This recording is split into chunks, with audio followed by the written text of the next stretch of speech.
Breaking news from California. Wildfires are raging across Los Angeles County, forcing thousands to evacuate their homes. The Pacific Palisades fire has already burned over 2,900 acres, with tens of thousands under evacuation orders.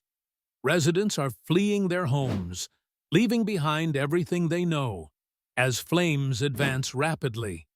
Local officials are urging everyone to heed evacuation warnings and stay safe.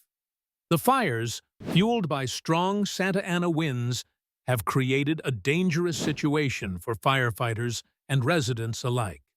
Our thoughts are with everyone affected. Stay safe, California.